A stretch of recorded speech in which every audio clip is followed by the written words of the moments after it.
प्रेमियों, जीवन में कभी कभी ऐसे क्षण आते हैं जब हमको सत्संग मिलता है। प्रेमियों, सत्संग करने का काम तो गुरु महाराज करते हैं और हम लोग क्या करते हैं कि जैसे लोहे पे जंग लग जाए तो वो छुड़ाने का काम करते हैं। प्रेमियों, कहीं पे जाना हो, किसी के ऊपर चढ़ना हो तो बिना नसेनी के कोई चढ़ नहीं सकता है। संतों ने कहा है कि भक्ति नसेनी मुक्त की और संत चढ़े सब धाए, और जिन जिन ने आलस किया तो जीवन भर पछता है। भक्ति की नसेनी पे जब चढ़ोगे तब तुमको सतगुरु का दरबार मिलेगा। अब भक्ति की नसेनी घर में बैठ के तो मिलने वाली नहीं है। भक्ति की नसेनी आपको कहाँ मिलेगी? जहाँ पे भक्ति की चर्चा होती है। भाई, बाजार में जो चीजें मिलती हैं तो आप चप्पल जूते की दुकान पे जाते हो तो वहाँ मिलती, मिठाई की दुकान पे गए तो मिठाई मिली।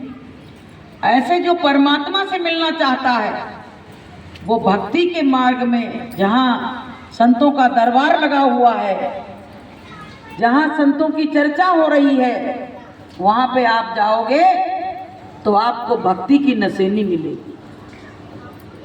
कि भक्ति नसेनी मुक्ति की नसेनी भक्ति ही है। और संत चले सब धाए, सब संत भगते हुए जा रहे हैं, और जिन जिन ने आलस किया तो जीवन भर पछता है। अब जो भक्ति के मार्ग पे आने में आलस करेगा वो पूरे जीवन पछताएगा। इसलिए प्रेमियों, हमको भक्ति की नसेनी पे चढ़ना है। हमको संसार की नसेनी पे नहीं, हमको माया की नसेनी पे नहीं, हमको अपने भक्ति की नसेनी पे चढ़ना है। तो हमको सबको क्या चाहिए? संत सतगुरु के सानिध्य में आ जाओ।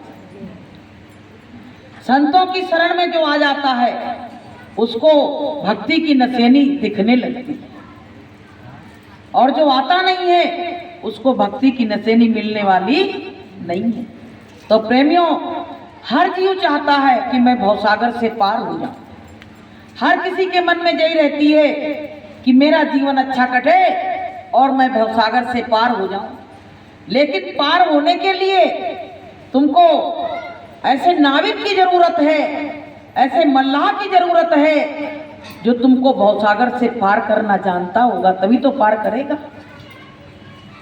कि सतगुरु पार लगाओ मेरी नैया, सतगुरु पार लगाओ मेरी नैया, मैं तो वही मझधार लगाओ मेरी नैया, मैं तो वही मझधार लगाओ मेरी नैया, सतगुरु पार लगाओ मेरी नैया।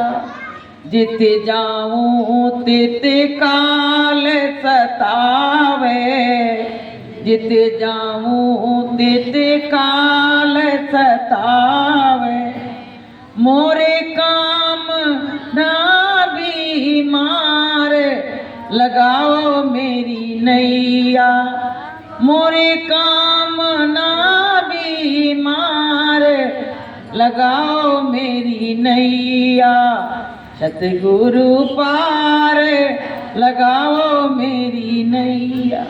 हे गुरु महाराज, मेरी नैया को पार लगाओ। जहाँ मैं जाती हूँ सब जगह मुझको काल छोड़ ही नहीं रहा, सब जगह काल खड़ा हुआ है। गुरु महाराज कहते थे, बच्चों तुम चाहे दुनिया के छोर पे चले जाना पर वो काल तुम्हारा पीछा छोड़ने वाला नहीं है। तो गुरु महाराज कहते, बच्चों अगर काल से पीछा छुड़ाना चाहते हो तो सतगुरु की शरण में आना पड़ेगा, क्योंकि सतगुरु के पास वो बूटी ऐसी है, जड़ी बूटी। जैसे किसी को सांप काट ले, जैसे नौला होता है ना, नौला तो सांप को मारता है, काट देता है बीच से, और फिर उसको लड़ाई होती दोनों में, तो क्या होता है, नौला जीत जाता है, सांप हार जाता है। तो क्या करता है, नौला जाके और बगल में ही वो बुकड़ी लगी रहती है, उनको तोड़ लाता है और सांप को टुकड़ा टुकड़ा कर देता है, फिर उनको जोड़ देता है और फिर सुंघा देता है। तो क्या होता है, सांप जिंदा हो जाता है। तो प्रेमियों, किसने खाया, नौला ने सांप को खा लिया। ऐसे वो काल है, वो हमको भी डसने के लिए खड़ा है। लेकिन अगर सतगुरु के पास जाएंगे तो हमको ऐसी जड़ी बूटी दे देंगे और वो जड़ी बूटी हम सूंघ लेंगे तो मेरा आवागमन से छुटकारा हो जाएगा, वो काल हमको खा नहीं पाएगा। तो प्रेमियों, हमको संतों की शरण में आना चाहिए कि नहीं आना चाहिए? हैं?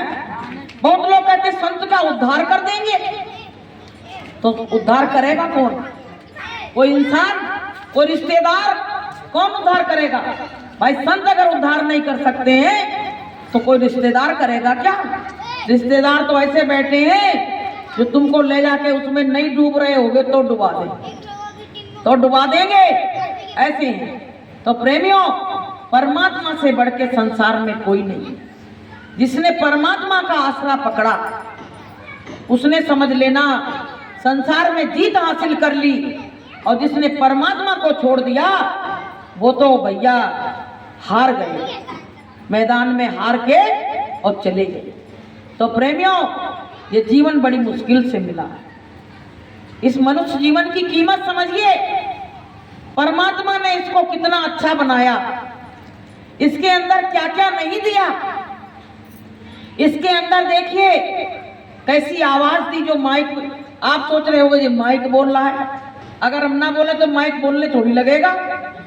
तो प्रेमियों, आवाज दी, हमको आंखों में रोशनी दी, कानों में सुनने के लिए आवाज दी, और एक चीज तो ऐसी दी है, किडनी। वो पता है, कोरोना में डॉक्टरों ने अच्छे अच्छे व्यक्तियों की किडनी निकाल के बेच दी, धंधा कर लिया। बताइए, जब कोरोना हुआ था 10-10, 20-20 लाख की एक एक किडनी बेची थी। बताइए, तो कितनी कीमती चीजें इसमें परमात्मा ने रखी हैं, और हम कहते हैं परमात्मा ने कुछ किया ही नहीं। मेरे लिए क्या किया? फलाना तो हमारा पड़ोसी तो कार ले आया, मेरे लिए परमात्मा ने क्या दिया? अरे इतनी अच्छी काया, इतनी अच्छी काया दी है, और उस काया को तुम समझ नहीं रहे हो। जिस दिन एक भी अंग इस शरीर का खराब हो जाता है उस दिन हमको पता पड़ता है कि ये शरीर की क्या कीमत है, इस शरीर की क्या कीमत है। तो प्रेमियों, ये मानव जीवन जो है भवसागर पार जाने की ये नौका है। इसके अंदर बैठ के हम भगवान का भजन कर लेंगे तो हम एक ना एक दिन भवसागर रूपी नदी से जरूर पार हो जाएंगे। बोलिए प्रेम से। तो प्रेमियों, जाना चाहते हो कि नैया मझधार है, जाना उस पार है, नैया मझधार है, जाना उस पार है। तो प्रेमियों, तुमको जाना तो उस पार है और नैया मझधार में पड़ी है, कैसे जाओगे? तो हमको पता क्या होगा, संतों की शरण में आ जाओ, सीधा रास्ता है, तुमको जगह जगह जाने की जरूरत नहीं पड़ेगी। गुरु महाराज कहते हैं कि ये वो दर है जहां तकदीरें बदल जाती हैं, ये वो दर है जहां तकदीरें बदल जाती लोगों की।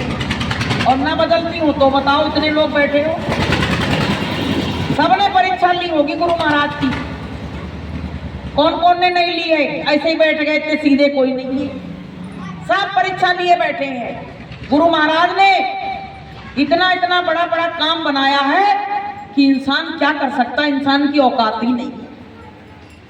बड़ी बड़ी मुसीबत आई और गुरु महाराज ने हाथ पे यूं रोक लिया, बड़ी बड़ी मुसीबतों से।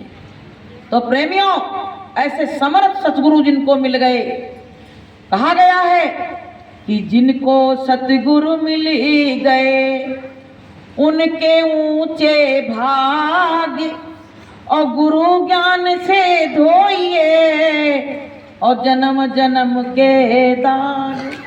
जिनको गुरु मिल गए उनके बहुत ऊंचे भाग्य हैं, समझ लेना।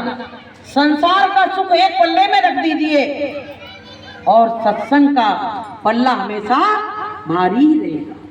तो प्रेमियों, वो आप लोग बड़े भागी हो जो गुरु चर्चा आपको अच्छी लगी और आपको गुरु से प्रेम हो गया। नहीं तो बहुत लोग बार बार जाते हैं और गुरु से प्रेम हो ही नहीं पाता है। तो वो जिसको चाहते हैं उसी से प्रेम करवाते हैं। ये भी समझ लेना कि जिसको वो चाहते कि मेरी शरण में आए उसी को खींचते, सबको नहीं खींच सकते। सत्संग में तो बहुत लोग आते हैं, प्रसाद और खा के चले जाते हैं और दोष लगा जाते हैं कि भैया तुम्हारे सत्संग में आनंद नहीं आ। अब भैया कहाँ से आनंद आएगा?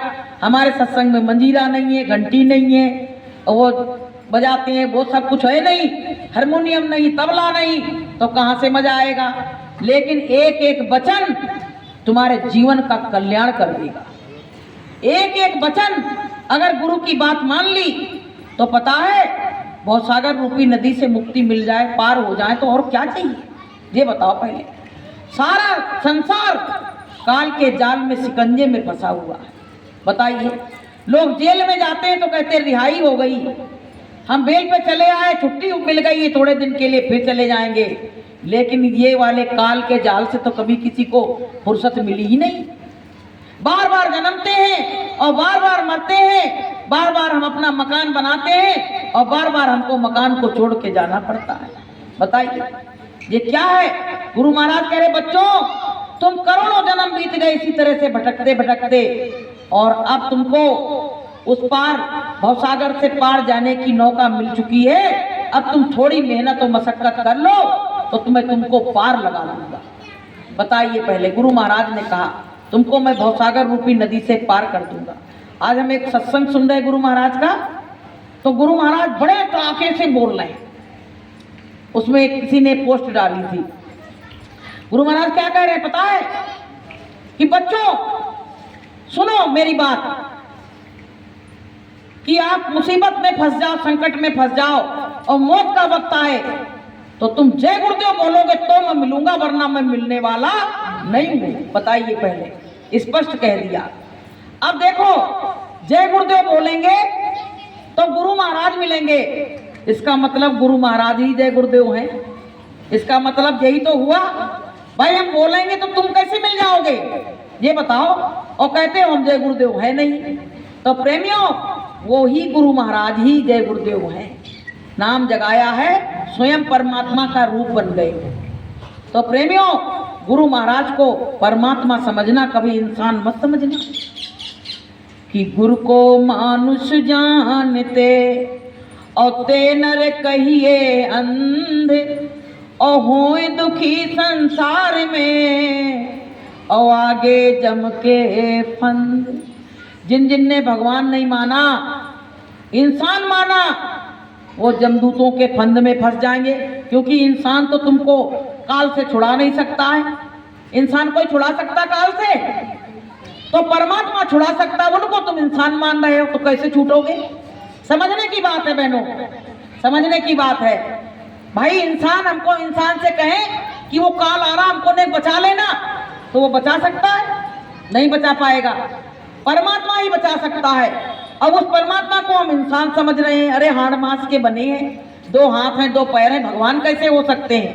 लेकिन पता है इनके अंदर भगवान ही बैठा हुआ है, कि गुरु ही है भगवान, गुरु ही भगवान है।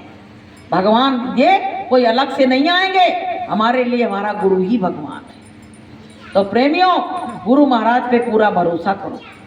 हमने संसार वालों पे तो खूब भरोसा किया, लेकिन गुरु पे कभी पक्का भरोसा नहीं किया। कच्ची सौदा की कच्ची, और कच्ची सौदा करोगे तो फिर कच्चा ही काम हो जाएगा। कि नाम जिसने लिया पार वो हो गए, नाम जिसने लिया पार वो हो गए, बाकी भव में पड़े के पड़े रह गए, बाकी भव में पड़े के पड़े रह गए।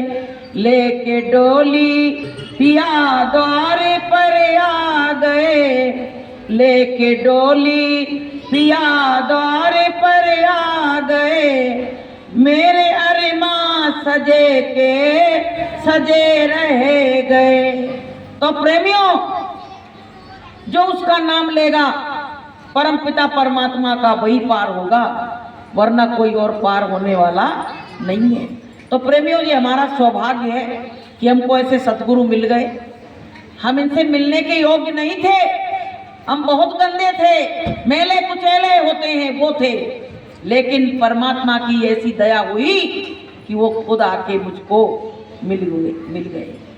कि दया हुई गुरुदेव की, हाँ दया भई गुरुदेव की, मेरा सोता हंसा जगा दिया, दया भई गुरुदेव की, हाँ दया भई गुरुदेव की, मेरा सोता हंसा जगा दिया, 84 की नींद से, हाँ 84 की नींद से सतगुरु ने आके जगा दिया, दया भई गुरुदेव की, हाँ दया भई गुरुदेव की।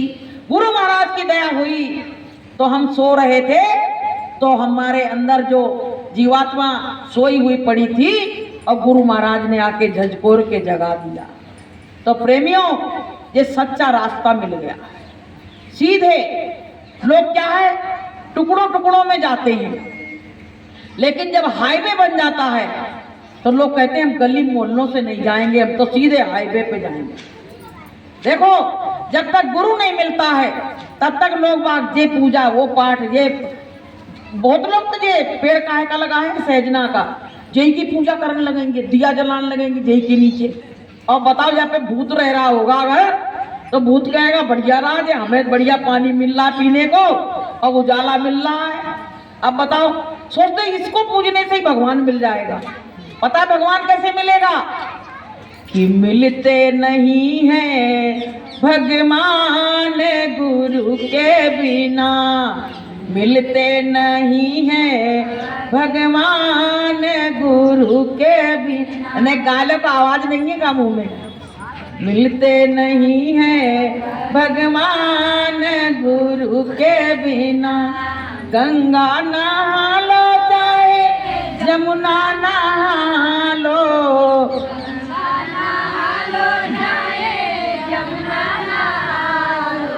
चाहे नहा लो हरिद्वार गुरु के बिना, चाहे नहा लो हरिद्वार गुरु के बिना। मिलते नहीं है भगवान गुरु के बिना, मिलते नहीं है भगवान गुरु के बिना। बिना गुरु के तुमको भगवान मिलने वाला नहीं, चाहे लाख जतन कर लेना, दिन रात तुम चिल्लाते रहना। पता है मीराबाई को भी जब भगवान मिले थे ना, तो दिन रात कहती थी दर्श दिखा दो हमको, लेकिन वो दर्श नहीं दिखा रहे थे। अब उनकी कितनी पूजा करी, पाठ करी, लेकिन जब गुरु मिले, रैदास संत जब मीरा के गुरु मिले, तब जाके मीरा को भगवान का दर्शन हुआ। बताइए, पहले इतनी मेहनत के बाद भी भगवान नहीं मिला। तो प्रेमियों, हम तुम चाह रहे हैं हमको ऐसे ही मिल जाएंगे, फ्री में ही भगवान मिल जाएंगे। अब भगवान का डोलते फिर रहे हैं। जब तुम नियम से काम करोगे, हर चीज का मेथड होता है, उसके द्वारा काम करोगे तब तुम्हारा कुछ काम होगा। अब ऐसे ही तुम फिरते रहो तो फिरते रहना। तो प्रेमियों, हमको सबको इस काल से निजात पाना है। गुरु महाराज कह रहे बच्चों, इस बार तुम साधन भजन करके और काल के सिकंजे से छूट चलो, क्योंकि गुरुदेव हमको केवल और केवल इस काल से छुड़ाने का काम करने आए। गुरु महाराज ने क्या कहा? बच्चों, मैं तुम्हारी जीवात्मा का केवल उद्धार करने के लिए आया हूं। तुम्हारे शरीर से हमको कोई मतलब नहीं है, ये काल का दिया हुआ है, लेकिन मैं तुम्हारी जीवात्मा का उद्धार जरूर करूंगा। तो प्रेमियों, ऐसे गुरु मिल गए तो हमको तो बहुत अपने ऊपर बड़ा घमंड होना चाहिए, इस बात का केवल मतलब एक स्वाभिमान होना चाहिए कि ऐसे गुरु हमको मिल गए ऐसे जीवन में, जिसके मनुष्य जीवन पाके तमाम लोग कितना गलत गलत काम कर रहे हैं, कितना फ्रॉड, जितना फ्रॉड भरा है इंसान में ही भरा है, जानवर में नहीं भरा है। इंसान झूठ बोलता है, बेईमानी करता है, चोरी करता है, सब कुछ करता है, चरित्रहीनता करता है, लेकिन जानवर कोई ऐसे काम करते हैं? जानवर ने किसी से पैसा लेके उधार और किसी को दिया नहीं, चरित्रहीनता का काम करा, जानवर नहीं कर सकते हैं। केवल इंसान ही, सब गुण संपन्न इंसान ही है, और इंसान सबसे अच्छा बना फिर रहा है। तुमको गलत गलत काम करो और थोड़े नेक बड़े बड़े काम करवा दो जो लोगों की नजर में हो, तो बस तुम पूजनीय बन जाओगे सामाजिक। अब हम अपने मुंह से तो कुछ नहीं कहते। तो प्रेमियों, कहने का मतलब ये है कि लोग गलत काम से, गुरु महाराज ने एक बार कहा था कि बच्चों तुम चोरी करके लाओ और को हम सत्संग करा दें और हमें लाभ मिल जाएगा, लाभ मिल जाएगा? कभी नहीं मिल सकता है। इसलिए प्रेमियों, हमको सबको क्या करना है? सादा जीवन और उच्च विचार। मानव जीवन की यही पहचान है, सत्संगियों की यही पहचान है कि सादा जीवन और उच्च विचार, अच्छे विचार, ऊंचे विचार रखना। क्योंकि हमको ये कीचड़ में, उसमें मेले में मुंह नहीं देना है। अब तो परमात्मा ने मुझको उससे गंदगी से निकाल लिया है। तो प्रेमियों, ये मानव जीवन जो मिला है, इसको धीरे धीरे, अब हमारी तुम्हारी उम्र जो है धीरे धीरे जा रही है। भाई लोग जन्मदिन मनाते हैं, कहते हैं कि आज जन्मदिन है तो बड़ी खुशियां मनाते हैं, लेकिन जन्मदिन का मतलब आपने समझा कभी? कि मान लो मेरी उम्र 10 साल है और 1 साल निकल गया तो 9 साल ही तो बचे, तो ये तो अफसोस करना चाहिए। और हम मोमबत्ती लगा के उनको फूंक देते, कहते नहीं आज हमारा बर्थडे है। तो प्रेमियों, कि चली जा रही है उम्र धीरे धीरे, चली जा रही है उम्र धीरे धीरे, पल पल ये आठों पार धीरे धीरे, पल पल ये आठों पार धीरे धीरे, चली जा रही है भैया उम्र धीरे धीरे, चली जा रही है बहना उम्र धीरे धीरे। तो भैया उम्र धीरे धीरे खिसकती चली जा रही, धीरे धीरे खिसकती चली जा रही। गुरु महाराज कहते हैं कि दिन रूपी सफेद चूहा और रात रूपी काला चूहा तुम्हारे जीवन की डोर को कुतर कुतर के खाए जा रहा है। तुमको कुछ पता है? करे मौत इस तरह से गनगनाती हुई, भटकती हुई चली आ रही है, तुमको नहीं दिख रही है, जिसकी आएगी उसी के ऊपर हमला है बात की नहीं? अच्छे वाले बैठे हैं, आ गई मौत, लोग बात करें अभी तो अच्छे थे, क्या हो गया? अरे वो तो बहुत देर से भग रही थी, उसने आके जब घेरा तब तुमको पता पड़ा। इसलिए प्रेमियों, हमको सबको क्या है कि मौत का डर अपने अंदर बनाए रखना है। मौत का जो डर बनाए रखेगा वो परमात्मा की चर्चा और बात करेगा, सत्संग में जाएगा। जिसको मौत का डर नहीं है वो भगवान का नाम ले ही नहीं सकता है। तो प्रेमियों, हमको सबको अपने मालिक के वचनों को अपने हृदय में उतारना है। गुरु महाराज ने कहा था कि भजन करते रहो तो तुम धीरे धीरे करते रहो, तो कम से कम इस जन्म में नहीं तो अगले जन्म में, अगले जन्म में नहीं तो अगले जन्म में कम से कम पार होने की रास्ता तो तुमको मालूम पड़ गया। भाई हमारे खराब कर्म होंगे तो इस जन्म में हम नहीं पार हो पाएंगे, लेकिन कम से कम गुरु की छत्र छाया मिल गई तो हमको यही गुरु फिर अगले जन्म में फिर मिलेंगे। किसी सत्संगी के यहाँ जन्म दिलवा दिया जाएगा और गुरु महाराज साधना करा लेंगे और फिर हमको भवसागर से पार कर देंगे। तो प्रेमियों, ये जो जीवन मिला है इसको बर्बाद मत करो। अब जैसे आप लोग आज सत्संग में आए हो तो आपकी जो अंदर आत्मा बैठी है, जीवात्मा, वो बड़ी खुश है। सबके चेहरे पे देखो खुशी सी दिख रही है। मैं कैसे दिख रही है? क्योंकि जीवात्मा जब अंदर से प्रसन्न होती है तो तुम्हारा चेहरा वैसे ही खिल जाता है। संत महात्मा गुरु महाराज का जब भी चेहरा देखते थे, खिला हुआ चेहरा, कभी कभी तो ऐसा लगता था कि कितने सूरज चमक रहे हैं, इतना ऐसे दूध ही दूध चमक रहा है, बिल्कुल ऐसा चेहरा लगता था। क्योंकि वो तो भैया जगे हुए थे तो उनका तो चमके गई, और का हम लोगों का चमकेगा। लेकिन जब हम सत्संग में आते हैं, मेरी जीवात्मा, मेरी रूह खुश हो जाती है तो हमारे ऊपर चमक आ जाती है। तो प्रेमियों, ये जीवन हमारा किस उद्देश्य के लिए मिला है, किस प्रयोजन के लिए मिला है, उस काम को करो। देखो, बच्चा पैदा करने का काम तो एक जीव जंतु भी कर रहे हैं, बच्चे पालने का काम एक चिड़िया भी कर रही है। वो सुबह सुबह भोर में जाती है और अपनी चोंच में खाती है और दाने को ले आती है और अपने बच्चे के चोंच में खिला देती है, वो भी तो कर रही है। हम कौन से अलग सा काम कर रही हैं? लेकिन मेरी समझ में कुछ नहीं आ रहा है। चिड़िया होती है तो क्या करती है कि बच्चों के जरा जरा से पंख निकलते हैं तो उनको उड़ने के लिए मजबूर कर देती है, कहती बेटा जाओ, अब तुम भी चुन्ना लेके आओ। लेकिन हम अपने बच्चों से बड़े बड़े हो जाते तब तक हाथ फेरते रहते, बेटा तू तो मेरे लिए छोटा ही है, उसको हम छोटा ही समझते रहते हैं। तो बताइए, हम अच्छे हैं कि वो चिड़िया अच्छी है जिसने अपने भार उतार के अपने बच्चे को दे दिया, लेकिन हम अपने सिर का भार उतार के अपने बच्चों को कभी नहीं दे पाते, उसी में लगे रहते हैं और उसी में एक दिन जीवन खत्म हो जाता है। तो प्रेमियों, हमको सबको अपने मालिक से प्रार्थना करो, विनती करो, गुरु महाराज हमारा संसार में मन इतना ना लगे जितना तुम्हारे अंदर लगे, तुम्हारी चर्चा हमको अच्छी लगे, तुम्हारी बातें अच्छी लगे। अच्छा एक बार बताओ, किसी बच्ची की जब शादी पक्की हो जाती है तो वो क्या करती है?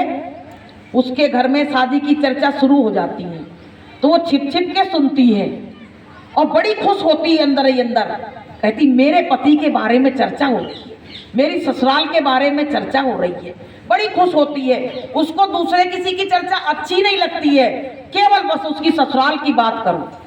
ऐसे ही जीवात्मा जो हमारी है, जब वहाँ सतलोक की बात बताई जाती है तो ये बड़ी गदगद हो जाती, खुश हो जाती है कि मुझको सतलोक ले जाने वाला कोई आ चुका है, अब मुझको कोई सतलोक ले जाएगा। तो प्रेमियों, जब हम सत्संग में बैठते हैं और ये सब चर्चा बात सुनती है तो सोचती है कि अब हमको यहाँ से, संसार से हमको निजात मिलेगी। तो प्रेमियों, ये किराए का घर है, थोड़े दिन के बाद ये खाली करा दिया जाएगा। मकान मालिक क्या कहता है कि किराए का घर दिया, इसको गंदा मत करना, यही तो कहता है। पहले तो वो तुम दिखाते हो मकान को, वो कहता ठीक है भैया, कहते एक बार हमारी बात और सुन लो, मकान में जाना है तो कुछ निर्देश है, इसको गंदा मत करना, इसमें एक कील मत गाड़ना और इसको बढ़िया साफ सुथरा रखना, और मैं जिस दिन कहूँ उस दिन खाली कर देना, यही तो कहते हो। पर जिसने किराएदार रखे होंगे वो जानते होंगे। तो किराएदार क्या कहता है कि ठीक है भैया, तुम्हारी बात हमको मंजूर है, मैं खाली कर दूंगा। लेकिन किराएदार रहते रहते क्या करता है, उससे मोह कर लेता है मकान से, कहता भैया अब हम खाली नहीं कर पाएंगे, अब तो अगर केस लड़ना होगा तो हम केस भी लड़ लेंगे, मकान नहीं खाली करेंगे। अब बेईमानी आ गई कि नहीं आ गई? एक बार क्या हुआ, एक राजा था तो जंगल में शिकार करने के लिए गया, रात हो गई, अब दूर दूर तक उसको कोई उजाला नहीं दिख रहा, तो बहुत दूर पे एक छोटा सा दीपक जलता हुआ छोटी सी लो दिखी, तो समझ गया कि वहीं चलो, वहीं को रहने के लिए जगह मिल जाएगी। जैसे गया तो वहाँ एक महात्मा जी बैठे हुए थे, तो कहने लगे महात्मा जी आज रात की शरण हमको यहीं दे दो, नहीं तो ये जंगली जानवर हमको खा जाएंगे और मैं रात गुजार के और सुबह मैं अपने देश चला जाऊंगा। तो उसने कहा महात्मा जी ने कि नहीं भैया, मैं रहने के लिए नहीं दूंगा। बोले क्यों? कोई शरणार्थी आ जाए तो शरण नहीं दोगे? बोले नहीं, यहाँ जो आ जाता है वो जाने का लौट के नाम ही नहीं लेता है। बोले नहीं, मैं तो चला जाऊंगा, मैं तो अपनी बात का पक्का हूं। बहुत प्रार्थना करी, विनती करी, तो महात्मा जी ने कहा अंदर कमरा जो जिसमें तुमको रुकना है उसको जाके देख लो। अब जब वो अंदर झांकने गए तो भैया उसमें पीप भर रही, खून बह रहा, गंदगी बह रही। अब वो सोच रहा कि बह तो रहा है जे, अगर बाहर सोए तो शेर खा जाएगा, जंगली जानवर खा जाएंगे, कम से कम मुंह में कपड़ा बांध के कैसे सो जाएंगे, रात गुजार लेंगे, सवेरे चले जाएंगे। अब भाई उसने कह दिया ठीक है, जो भी गंदगी है हमको तो केवल रात गुजारनी, हम तो बैठ के गुजार लेंगे। अब प्रेमियों क्या हुआ, वो गया। अब सुबह हो गई तो वो महात्मा जी जगा रहे, करे जग जाओ, तुम्हारा टाइम हो गया जाने का। कहने लगा महात्मा जी सब बात कहना, पर जाने की बात नहीं कहना। महात्मा जी ने कही वही बात तुमने फिर करी, हमने कहा था तुम जाओगे नहीं, तुमने कहा मैं राजा हूं, मैं तो चला जाऊंगा, अब कैसे कह रहे हो?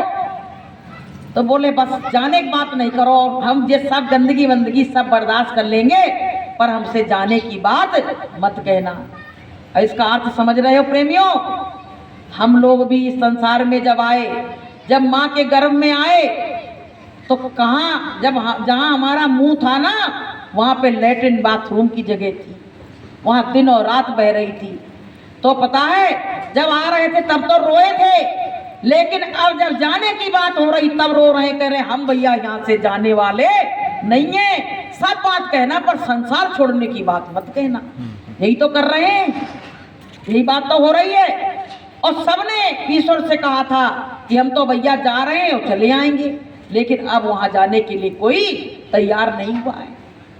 कि तूने ईश्वर से वादा किया, भजन फिर क्यों ना किया, तूने ईश्वर से वादा किया, भजन फिर क्यों ना किया। बड़े भाग्य से नर्तन पाया, बड़े भाग्य से नर्तन पाया, इसमें भी प्रभु गुण नहीं गाया, इसमें भी प्रभु गुण नहीं गाया। कष्टों से बचा तो लिया, भजन फिर क्यों ना किया, कष्टों से बचा तो लिया, भजन फिर क्यों ना किया।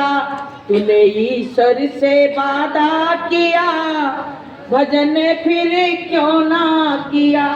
उस परमात्मा से वादा किया, लेकिन हमने भजन नहीं किया। तो प्रेमियों, इतने बड़े कष्टों से जब हम रोए, माँ के गर्भ में थे, रोए चिल्लाए, तो उस कष्ट से हमको किसने निकाला? परमात्मा ने ही तो निकाला। अगर वो ना निकालता तो हम कैसे बाहर आते? तो उसने निकाल लिया और उसी परमात्मा से हमने वादा खिलाफी कर दी। तो प्रेमियों, वो जो राजा थे और वो साधु थे, वो कोई और नहीं थे, वो हम ही तुम थे। और साधु गुरु महाराज थे। गुरु महाराज ने कहा बच्चों यहाँ चलने की तैयारी करो, और तुम कह रहे हो यहाँ से जाने का नाम मत लेना। हमारा परिवार हो गया है, हमने मकान बना लिए हैं, हमारी जायदाद इतनी प्रॉपर्टी, मेरा नाम चल रहा है। अब बताओ, वो काल ने आज तक किसी का नाम रखने दिया? यहाँ तक, यहाँ तो तुम फलाने महाराज बोले जा रहे हो। और गुरु महाराज कह रहे हैं वहाँ बड़े बड़े जालिम बादशाह, उनकी पिटाई हो रही है और रो रहे हैं, चिल्ला रहे हैं, उनकी आवाज कोई सुनने वाला नहीं है। बताइए पहले। तो प्रेमियों, ये बहुत बड़ा हमको जीवन में अवसर मिला है, अवसर मानुष जन्म का, और मिले न बारंबार, और जो भूल लागे फल गिरे तो बहुर न लागे डाल। एक बार मनुष्य जीवन का अवसर मिला है, इससे अगर चूक गए कि अब की दांव चूक गए बंदे, तो डले गले में फांसी और डंडा शीश पे पड़ेगो, और बांधना गठरिया प्राणी पाप। पाप की गठरी हर आदमी बांधता चला जाए। अच्छा एक बात बताओ, हमको जैसे किले के ऊपर चढ़ना है और कोई हमसे ये कहे कि एक बोरी ये आलू रखे हैं और किले के ऊपर तुमको चढ़ाना है, सिर के ऊपर रख लेके, तो परेशानी होगी कि आराम होगी? है? होगी परेशानी। तो ये पाप की गठरी जो रखी हुई है, जब वहां जाओगे तो ये पाप की गठरी रखी होगी और नीचे से मार पड़ेगी, तो बताओ ये गठरी संवारोगे क्या संवारोगे, क्या होगा? इसलिए संतों ने कहा है कि मत बांधो रे गठरिया, आप जैसे कीमत बांधो रे गठरिया, आप जैसे की बिना सेक की, आप जैसे की बिना सेक की मत बांधो रे गठरिया, आप जैसे की मत बांधो रे गठरिया, अपजस की गठरी मत बांधो। लेकिन किसी से कोई कुछ कह दे तो सब नाराज हो जाते हैं। अरे कोई मन में पाप आ रहा है, कोई ऐसी बात आ रही है तो गुरु महाराज से कह दो ना, किसी से मत कहो, लेकिन परमात्मा से कह दो और परमात्मा तुम्हारे काम को कर देगा। एक बार क्या हुआ, एक राज्य में बहुत दिनों से पानी नहीं बरसा, सूखा पड़ गया। तो सब लोग चिल्ला रहे, बैठ के प्रार्थना करें भगवान से। आखिरी में भगवान ही काम आता है, कोई और इंसान नहीं आता। तो ऊपर से आकाशवाणी हुई कि तुम्हारे राज्य में एक व्यक्ति ऐसा है कि इसने 40 साल से मेरा नाम ही नहीं लिया। अब वो भैया जो बैठे थे कहने लगे, इसमें कौन ऐसा काफिर है, खड़ा हो जा जल्दी से, इन्हें फांसी की सजा हो जाएगी। अब उसने क्या किया, अपने ऊपर कपड़ा डाल लिया सिर पे और परमात्मा से प्रार्थना करने लगा वहीं बैठ के। और जैसे उसने प्रार्थना की, पानी वो उठ नहीं पाए, तब तक तो पानी बरसने लगा। तो कहने लगे, ऐसी आकाशवाणी हुई थी कि कोई काफिर है जिसने 40 साल से भगवान का नाम नहीं लिया है, तो पानी कैसे बरसे, अकाल सूखा सब पड़ेगी, भुखमरी बैठेगी। लेकिन ये पानी आ कहां से गया? और सब लोग कहने लगे, बताओ कौन है? अब आकाशवाणी से वहां से आवाज क्या आई, जब उसने नाम नहीं लिया था तब तो हमने उसका नाम बताया नहीं, अब तो उसने नाम ले लिया तो अब क्यों मैं उसका नाम बताऊं? बताइए पहले कि जब उसने नाम लिया नहीं था तो केवल मैंने काफिर कहा था उसको, उसके नाम से नहीं बताया, नहीं तुम लोग मार डालते उसको। अब तो उसने नाम ले लिया तो अब मैं क्यों उसका नाम बताऊं? अब तो उसके पाप सब क्षमा हो गए। बोलिए प्रेम से। तो प्रेमियों, ऐसे ही जब हम लोग अंतर में बैठ के अपने गुरु महाराज से अपने गुनाहों की माफी मांगेंगे, वो परमात्मा बड़ा दयालु है, तुरंत दया की बरसात कर देता है। जैसे ऊपर से पानी की बरसात हो गई, ऐसे प्रेमियों हमारे ऊपर परमात्मा की दया की बरसात हो जाएगी और हमारा काम बन जाएगा। तो प्रेमियों, हमको सबको गुरु महाराज में हर समय वो देखना चाहिए कि नकारात्मक अपने अंदर ऊर्जा मत लाओ। बहुत लोग क्या है, रूखे फीके हो गए हैं, कहते सत्संग से क्या होता है, गुरु महाराज तो चले गए। अरे गुरु महाराज चले जाते तो ये इतना पॉजिटिवपन कहाँ से आता, ये बताओ पहले। जहाँ मंच पे गुरु महाराज की फोटो रखी जाती, वहीं पे सब बिल्कुल वातावरण कैसा बन जाता है, आप लोग समझते हो उसको? तो प्रेमियों, आप इनको इंसान समझते हो, इसलिए सब धोखा खा रहे हैं, सब धोखा खा रहे हैं। अच्छा एक बात बताओ, भगवान कृष्ण अर्जुन के साथ बराबर रहे, थोड़े दिन तक तो उनको विश्वास रहा कि ये भगवान है। फिर जब उनका रथ हाँकने लगे तो उन्होंने पता क्या कहा, अरे जी तो मेरे रथ की सफाई करते हैं, घोड़ों की सफाई करते हैं, गंदगी साफ करते हैं, जी कहाँ से भगवान हो जाएंगे? उनके मन में ऐसा विकार आ गया तो उन्होंने उनको भगवान समझना बंद कर दिया। और भगवान समझना जब बंद किया, फिर क्या हुआ कि जाके वहां कौन उस पे गल के उनको मरना पड़ा, क्योंकि मैं भाव अहम भाव आ गया।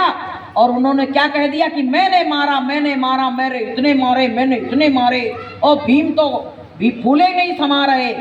फिर क्या हुआ, जब बर्बरीक से पूछा गया कि महाभारत का युद्ध हो रहा था, तुम बताओ, तुमने ऊपर खड़े देखा है बैठ के सब कुछ, तो पता है वो खाटू श्याम पे जो लोग आजकल धा रहे हैं, सत्संगी भी बहुत जा रहे हैं, तो पता है फिर क्या हुआ? वहां से बर्बरीक ने वही बोला कि पता है हम तो देख रहे थे, सुदर्शन चल रहा था और कटाकट गर्दनें कट रही थी, ना हमने अर्जुन को देखा, ना हमने भीम को देखा, ना नकुल को देखा, ना सहदेव को देखा, ना युधिष्ठिर को देखा, मैंने किसी को नहीं देखा, मैंने तो केवल चक्र सुदर्शन देखा। बताइए, तो फिर भगवान ने क्या कहा था, तुम्हारी कलयुग में पूजा करवा देंगे खाटू श्याम के नाम से। तो प्रेमियों, अब कुछ दिन के लिए कलयुग जा रहा है और सतयुग आ रहा है। तो अब क्या हो रहा है, कलयुग जाने की तैयारी में है, सतयुग आने की तैयारी में। तो अब खाटू श्याम की कैसी पूजा करवाई। जिन मंदिरों में ताले पड़े रहते थे, कोई वहां एक प्रसाद का दाना नहीं लेके जाता था।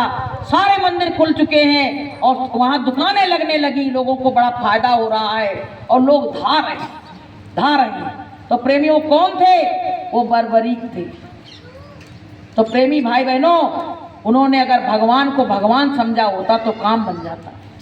तो जिसने भगवान को भगवान नहीं समझा, अहंकार आ गया, उनका काम बनने वाला नहीं है। तो प्रेमियों, हमको सबको क्या चाहिए? देखो, पूजा पाठ करना ही एक वो नहीं है। किसी के काम जो आए उसे इंसान कहते हैं और पराया दर्द जो जाने उसे भगवान कहते हैं। कोई तुम्हारे पास पड़ोस में परेशान है तो तुम्हारा क्या फर्ज बनता है कि तुम जाके उसकी मदद करो। गुरु महाराज भी कहते थे, तुम्हारा क्या फर्ज है कि उसकी जाके मदद करो, भले वो तुम्हारा कोई भी नहीं लगता है। तभी तुम्हारी ये साधना कंप्लीट होगी, तैयारी होगी पूरी, वरना हो नहीं सकती है। तो हमारा मानव धर्म का क्या लक्षण है कि कोई परेशान है, दुखिया है, अगर हमने डूबते को किनारा दे दिया, उठा लिया, तो प्रेमियों इतनी दुआएं देगा और उसकी दुआएं पता नहीं जाने कहाँ लगे आपको जाके। तो हमको सबको ये साधन भजन के साथ में ये भी देखना है। गुरु महाराज ने कहा, बच्चों, आए गए का सत्कार, भूखे को भोजन, प्यासे को पानी, यही मानव का धर्म है। और तुम कह रहे हो हम तो खाली रिश्तेदारन को ही देखेंगे, और रिश्तेदार तो भैया भगवान के पूरे, रिश्तेदार तो भगवान के पूरे हैं। रिश्तेदार अच्छी तरह कब आते पता है? जब मौत हो जाती है, पूछ लेते हैं का ठटरी मटरी बन गई क्या, अब ले जावे को समय आ रहा है, देख भाई तुम हमारे पड़ोसी ने हमें फोन लगा देना, बस हम तुरंत आ जाएंगे, 10 मिनट की रास्ता है। आप बताओ, ऐसे रिश्तेदार के लिए जिंदगी भर रोए और वो रिश्तेदार हमारी मौत में, मेरी आखिरी विदाई हो रही है तो वहां भी आके 1 घंटा के लिए बैठ नहीं सकता। ऐसे रिश्तेदार है कि दुनिया वालों से दिल को लगाकर, दुनिया वालों से दिल को लगाकर अपने प्रभु को हृदय से भुलाया, अपने प्रभु को हृदय से भुलाया। ऐसी दुनिया समझ में जब आई, ऐसी दुनिया समझ में जब आई, फूट कर रो पड़ा दिल बेचारा, फूट कर रो पड़ा दिल बेचारा। जब कोरोना की बीमारी आई तो कितना तहलका मच गया था, कितना तहलका मच गया। अपनों ने अपनों का साथ छोड़ दिया, डेड बॉडी तक लेने बच्चे नहीं गए। वहां से फोन आ रहे हैं कि अपने पिता की डेड बॉडी ले जाओ, तो कहते हैं भैया मेरा कोई पिता ही नहीं था। सोच रहे गए तो अब आलम आई, धर्मपत्नी लड़ेगी हमसे कि कोरोना लेके आ गए घर में। एक बार की हम बात बताएं, एक व्यक्ति को कोरोना हो गया तो उनकी बहू, लड़का, सब जैसे कुत्ता को रोटी डाली आती ना, ले ऐसे कमरा में वो बेचारा अपने बर्तन ऐसे रख दे और उसमें रोटी डाल दे दूर से, और उससे कहे तुम अंदर को जाओ तब हम डालेंगे रोटी, कहीं सांस के द्वारा कोरोना मेरे अंदर ना आ जाए। आप बताइए, वो बेचारा अंदर को हो जाए भूखा, बेचारा प्यासा, क्या करता? अब वो रोटी ले ले, बोले गेट लगा लो, अब पूरे दिन गेट मत खोलना। अब वो अंदर बैठ जाए। अब इतने परिवार के बीच में रहता था, अब उसको एकदम क्वारंटीन कर दिया गया अलग कमरे में। अब वो अंदर घबरा गया। प्रेमियों, नगर निगम में फोन कर दिया कि यहाँ एक व्यक्ति क्वारंटीन है, ले जाओ इसको। अब वो नगर निगम की गाड़ी आ गई, जैसे जानवरों को भर के ले जाते थे। अब उसको जब ले जाने लगे तो पता है उसकी पत्नी भी पास नहीं आई, पत्नी भी पास नहीं आई। कहने लगी कोरोना हो गया है भैया, ये बच्चन को हो गया तो हम कहाँ जाएंगे। एक कुत्ता को उसने पाल रखा था, तो जब ऐसी परिस्थिति में कुत्ता अंदर घुस जाए, अपन लोग कहते हैं ना कुत्ता खराब होते हैं, और कुत्ता ने साथ दिया। अब भैया वो कुत्ता अंदर बैठा। जब नगर निगम वाली गाड़ी उनको भर के लेके जाने लगी तो कुत्ता पीछे पीछे चल दिया। अब लोग कहें कुत्ते से कि तू कहाँ जा रहा है, तो कुत्ता कू कू करके और अपने मालिक को देखे, लेकिन घर वालों ने दरवाजा नहीं खोले।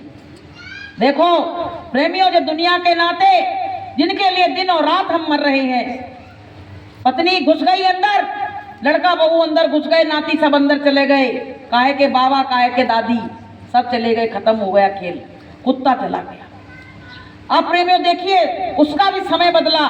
जब वहां गया, उसकी चेकिंग हुई तो उसको कोरोना निकला ही नहीं, कोरोना पॉजिटिव नहीं पाया गया। अब क्या हुआ, तो लोगों ने कहा चलो तुमको तुम्हारे घर छोड़ के आते हैं। तो उस व्यक्ति ने कहा घर कहाँ, घर है मेरा, अगर आज मेरा घर ही होता तो इस तरह से नगर निगम की गाड़ी में बैठाल के और लोग हमको ऐसे नहीं भेजते, अपने सब खड़े रह गए, मुझको मुड़ के भी नहीं देखा, और आज ये मेरा कुत्ता मेरे साथ आया। रोने लगे, कहने लगे मैं अब घर लौट के नहीं जाऊंगा। तो लोगों ने कहा क्या हो गया, बोले मेरी पत्नी जिसमें मैं इतना भरोसा करता था कि मेरी पत्नी मेरे बिना भोजन नहीं करती थी, मुझसे इतना प्रेम करती थी, और ऐसी परिस्थिति में मुझको छोड़ दिया और मुझको मुड़ के भी नहीं देखा। जो पत्नी कहती थी कि तुम चले जाओगे दुनिया से, तुम मैं रह नहीं पाऊंगी, आज वही पत्नी ने अपने सामने ही मुझको विदा कर दिया और मुझको मुड़ के भी नहीं देखा। तो प्रेमियों, संसार में सब मतलब के हैं। वो कुत्ता को लेके और घर छोड़ के और चला गया, फिर घर में लौट के नहीं। तो प्रेमियों, अगर एक बात दिल में किसी के लग जाए तो ये घर द्वार क्या है, 1 मिनट में घर द्वार सब छूट जाएंगे। कि जगत में सब मतलब के यार, जगत में सब मतलब के यार, जिनके संग रहे धन दौलत, जिनके संग रहे धन दौलत, उसके मित्र हजार, जगत में सब मतलब के यार, जगत में सब मतलब के यार। अच्छा एक बात बताओ, उनको तो कोरोना हो गया लेकिन पैसा को कोरोना नहीं हुआ, उनकी प्रॉपर्टी को कोरोना नहीं हुआ, उनके मकान को छोड़ देते तब जानते कि कोरोना हो गया। तो प्रेमियों, ये सब बेकार की दुनिया है। जब परमात्मा से तुम्हारी लगन लग जाएगी ना, तो ये दुनिया तुमको नश्वर दिखने लगेगी। अभी परमात्मा से लगन नहीं है, इसलिए कि जिसकी लागी रे लगन भगवान से, जिसकी लागी रे लगन भगवान से, उसका दिया भी जलेगा तूफान से, उसका दिया भी जलेगा तूफान से। जिसकी लागी रे लगन भगवान से, जिसकी लागी रे लगन भगवान से, उसका दिया भी जलेगा तूफान से, उसका दिया भी जलेगा तूफान से। प्रेमियों, भक्तों की बड़ी बड़ी परीक्षा। अभी अपनी एक सत्संगी है, उसके पति का एक्सीडेंट हो गया, तो सब डॉक्टरों ने जवाब दे दिया, कोई मतलब इलाज के लिए खड़ा ही नहीं हो रहा, रो रही बेचारी बाहर खड़ी, जो डॉक्टर आए देख के चला जाए। हमारे पास फोन आया, दीदी मैं क्या करूं? हमने प्रार्थना करो, प्रार्थना करो, प्रार्थना मंजूर होगी तुम्हारी। तब तक एक व्यक्ति आया, देखिए, कहने लगा कौन का अल्ट्रासाउंड होना है? तो वो कहने लगी इनका ही होना था, डॉक्टर ने मना कर। अरे बोले मना कैसे कर दिया, चलो मैं ले चलता हूँ। और तुरंत स्ट्रेचर बुला के और उसे लेके और जाके, यानी दूसरी मंजिल थी, कौन थी, वहां ले जाके और डॉक्टर को बुला के ले आए, बोले इसका अल्ट्रासाउंड होना। वो कह रहे दीदी हमने तुरंत मैं समझ गई, यार मैं रोई तो गुरु महाराज स्वयं आए, स्वयं गुरु महाराज खड़े हो गया। बताइए, पहले कौन का अल्ट्रासाउंड होना है? तो वो बोली तुम कौन हो? तो बोले मैं इधर से निकल रहा था, तब तक मैंने तुमको देखा तो मैं आ गया। बताइए पहले। तो प्रेमियों, गुरु महाराज कहा है कि जब कोई नहीं आता मेरे सतगुरु आते हैं, जब कोई नहीं आता मेरे सतगुरु आते हैं। मेरे दुख के दिनों में वो बड़े काम आते हैं। जब कोई नहीं आता मेरे सतगुरु आते हैं। प्रेमियों, जब सारे सहारे टूट जाते, जब द्रौपदी का चीरहरण हुआ तो पूरे सहारे टूट चुके थे कि नहीं टूट चुके थे? जब द्रौपदी ने देखा सारे रिश्तेदार, नातेदार, पति सबका सहारा ले लिया, जब कोई सहारा नहीं दिखा तब दीनानाथ कहा तो उनकी गुरु महाराज उनकी संभाल हुई कि नहीं हुई? द्रौपदी की संभाल हुई कि नहीं हुई? जब दीनानाथ कहा, इंसानों का सहारा लिया तब तक काम नहीं हुआ। जब परमात्मा को आवाज दी, द्रौपदी ने क्या कहा कि कहाँ जा छिपे हो प्यारे कन्हैया, कहाँ जा छिपे हो प्यारे कन्हैया, यहाँ लाज मेरी लुटी जा रही है, यहाँ लाज मेरी लुटी जा रही है। साड़ी के हर तार में तुम छिपे हो, साड़ी के हर तार में तुम छिपे हो, यहाँ लाज मेरी लुटी जा रही है, यहाँ लाज मेरी लुटी जा रही। इतनी साड़ी बढ़ाई, इतनी बढ़ाई कि दुशासन खींच खींच के मर गया। साड़ी का वो कम नहीं पड़ी, इतनी बढ़ती चली गई, बढ़ती चलेगी। कौन बढ़ा रहा था? इतनी बड़ी साड़ियाँ होती हैं, वो तो परमात्मा खड़ा हो गया और उसने ऐसा बढ़ाया कि भक्त की लाज जाने नहीं, कि अपना मान टले टल जाए पर भक्त का मान न टलते देखा और प्रभु को नियम बदलते देखा। तुरंत नियम बदल जाते हैं। तो प्रेमियों, हमारे तुम्हारे साथ भी कुछ अच्छे ही हुआ है। अभी तक गुरु महाराज ने हमारे सबके साथ बड़े बड़े, एक इंसान जरा सा एहसान कर देता तो हम कहते रहे उसने मेरी मदद करी थी, और इन्होंने तो मेरी मदद जाने कहाँ कहाँ करी, जाने कहाँ कहाँ करी। इंसान तो दिन में मदद करता है और ये तो रात में भी पहुंच जाते मदद करने के लिए। बताइए पहले तो ये अच्छे हैं कि इंसान अच्छे हैं? अरे तुम इनको पुकार के भी तो देखो, परमात्मा को हृदय से पुकार के देखो।